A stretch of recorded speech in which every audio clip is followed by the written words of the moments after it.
Hey guys, and welcome to the Working Money channel. Gladden is here on Twitter, posting this tweet.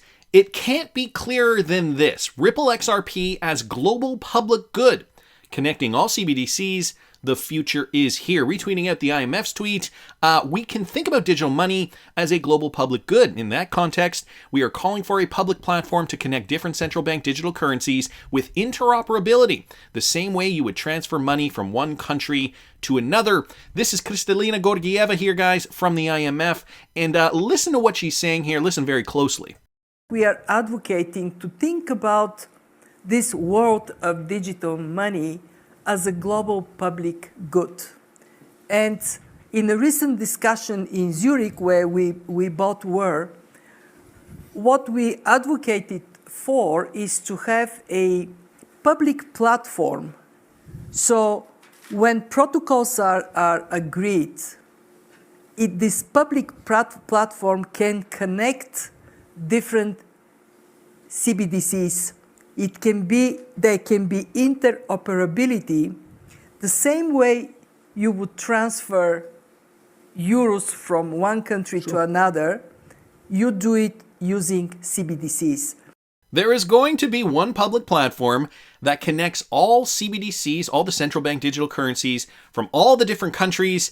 There's going to be one platform that connects it all, guys, and notice how she hits home that point, interoperability, something that Ripple has been hitting home from day one. We know Ripple, a partner of the World Economic Forum, and Kristalina Georgieva, I think, telling the world now what has been obvious to the XRP community for several years. RippleNet and the XRP cryptocurrency going to be central to this. XRP, of course, going to be sourcing that liquidity. But, this is great that we're getting, sound bites here coming out of the World Economic Forum from the head of the IMF, basically stating what we have known for years now. An interoperable system. This is going to be key for the future of finance. She doesn't mention Ripple and XRP by name, but I think we know where this is going. Brad Garlinghouse, he was invited to Davos this year, and he was one of the only ones. I mean, you don't see Jed McCaleb over there in Davos. You don't see Charles Hoskinson over there in Davos. Brad Garlinghouse representing the crypto industry. Him and Jeremy Allaire were there the other day. I did a video on that just yesterday. If you guys didn't catch that, I will link it up here in the top right-hand corner. But back to Kristalina Georgieva's point. The future is here, guys. Interoperable money, public and private will combine. Gladness is picking up on that, and I think the rest of the XRP community should be very excited about that as well. And I also saw this, guys. Sweden, they have completed their first phase of migration to the TIPS platform. Now, for those of you guys who do not remember, this was from a few years ago. This page was from 4 years ago. But what is Target Instant Payment Settlement, or TIPS? It is a new market infrastructure service that will launch in September of 2018. So it's already launched. It will enable payment service providers to offer their customers the possibility to transfer funds in real time and around the clock every day of the year within seconds. So it's just another payment provider. And as you guys can see, there is a connection to RippleNet. It manages. So this blog just kind of goes over some of the details. Who have completed the TIPS compliance check so far? So Swift and SIA, and I believe since this blog post was posted, Ripple did form a partnership with SIA as well. Here you'll see that SwiftNet and SIANet are connected to the TAS network gateway.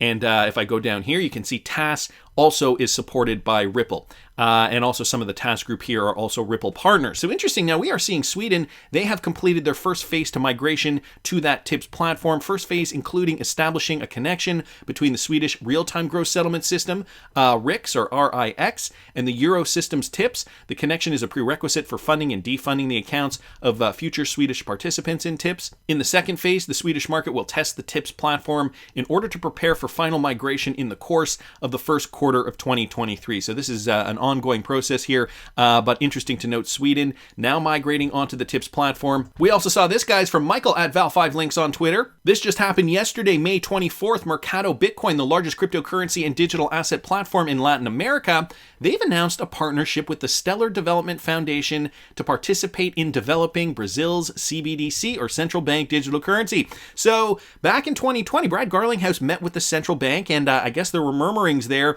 that Brazil was going to run on Ripple. We didn't really know if they were talking about cross-border payments or CBDCs or what have you, but now it's looking as though they are choosing the Stellar network to do their CBDC project. According to the official post shared by the Stellar Foundation, Mercado Bitcoin will work on one of the 9 projects promoted by the Laboratory of Financial and Technological Innovations of Brazil, or LIFT, created to develop a minimum viable product for a CBDC that meets the goals of the Brazilian government.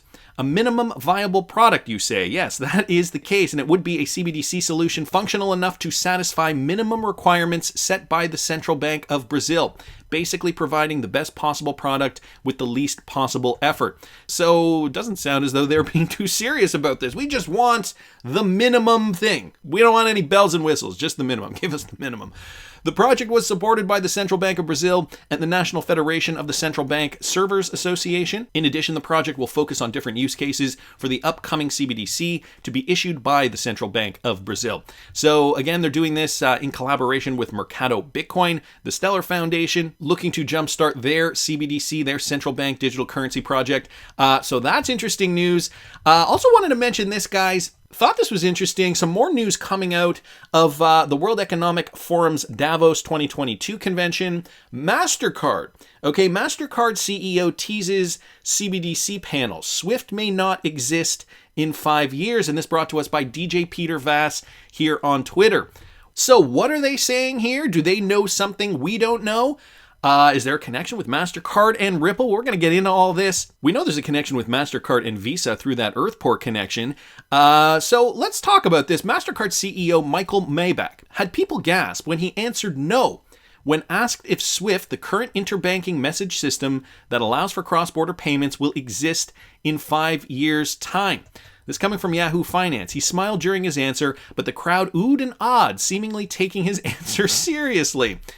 Interesting that he would even entertain the idea of saying SWIFT might not exist in a few years. It's almost as if he knows something and he's not letting everybody in on the secret.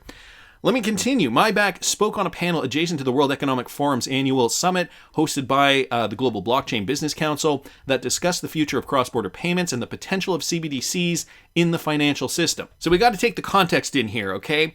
The context is CBDC, central bank digital currencies. As I mentioned at the top of the video, this clip with Kristalina Georgieva talking about that interoperable system, how we're going to be able to transfer funds between countries, these cross-border payments, how it's going to be interoperable, the public and private sector are going to merge together. Now we have the CEO of MasterCard, Michael Maybach, at the same conference saying that SWIFT is going to be obsolete, that it's no longer going to exist in 5 years' time.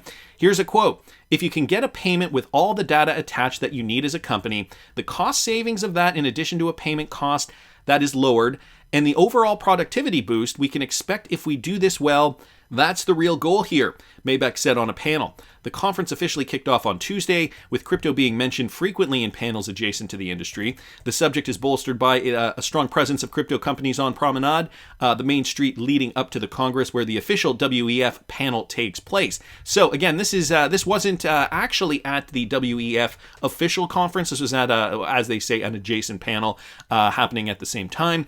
Also part of Tuesday's panel was Jennifer Lassiter, Executive Director of the Digital Dollar Project, Yuval Roos, the CEO of Digital Asset, David Treat, the Director of Accenture. We know Accenture is a Ripple partner. They were one of the first ones, I believe they were one of the first ones to actually fund the Ripple company, and co-founder of the Digital Dollar Project, and John Frost, Senior Economist at the Bank for International Settlements, who all answered that SWIFT will still exist in 5 years. Maybach was the only one to express the belief that maybe in the near future, it might not be the dominant system to transfer money across continents. Both Lassiter and Roos also seem to think SWIFT may one day be replaced, but said that 5 years won't likely be enough time. It's funny how fast this industry moves. They're saying it will be replaced, just not in 5 years. Yet Maybach a little bit more optimistic about the replacement of SWIFT with central bank digital currencies, I'm assuming, or other forms of payment. A MasterCard spokesperson downplayed the impact of Maybach's response in a statement sent via an email. He said this: "Let us clarify the intent on the stage comment, as it's not as simple as a yes or no answer.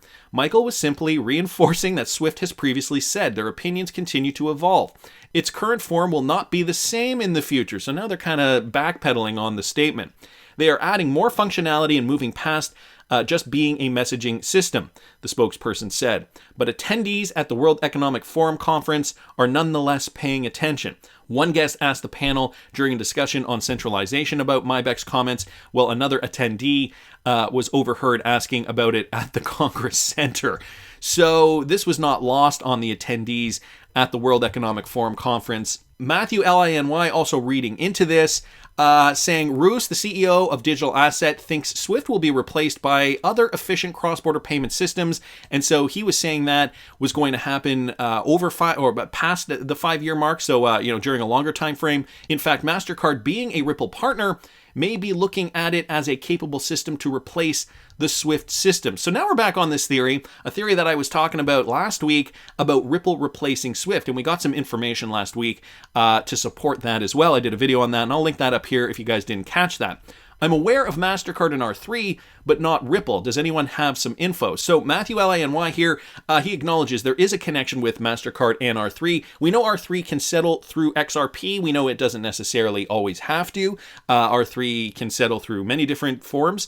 But is there more info on this? I did a little more research, guys, and I found this. This is a tweet from 2017, June 2017. According to KPMG, Mastercard EU was testing Ripple or Interledger for cross-border payments. And so here is just a document, I guess, from KPMG from 2017, highlighting several different companies and what they were doing in the form of payment tests. Mastercard was listed down here for payments, cross-border B2B payment and remittances, blockchain-based payment services, and smart tags for predefined events under insurance policy allows for increasingly eased reimbursement experiences as well as speed of funds received. And as you guys can see here, they mentioned the Ripple payment blockchain solution. Again, this was back from 2017. Don't know if there have been any updates since then, but it is interesting to see that Mastercard was, in fact, looking at Ripple. And even when Visa bought Earthport, there was a bidding war between Mastercard and Visa eventually won out.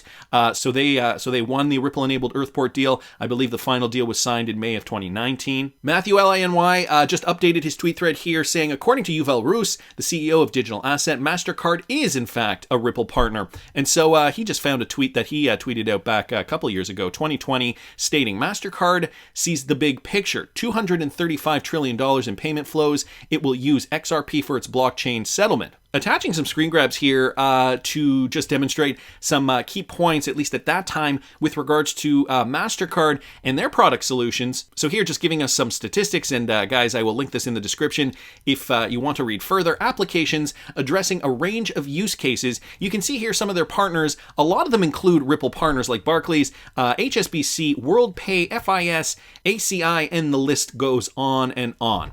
So, is there a connection, guys? Do the guys over there at Mastercard know something we don't know? Remember, this industry is not that big. When you get all the same guys in the room, they have, a lot of them at least, have known each other for a very long time. I would not be surprised, and especially now since we saw that there had to be a statement released after Maybach made that statement, the CEO of Mastercard made that statement. A PR representative at the company probably said, no, whoa, we got to backpedal on that statement. You can't say that without context, but he did. Things that make you go, just my opinion, but I want to hear what you guys think. Please subscribe to the channel if you haven't already. Like the video if you like the content I'm providing. I always love hearing your comments. See you in the next one, guys.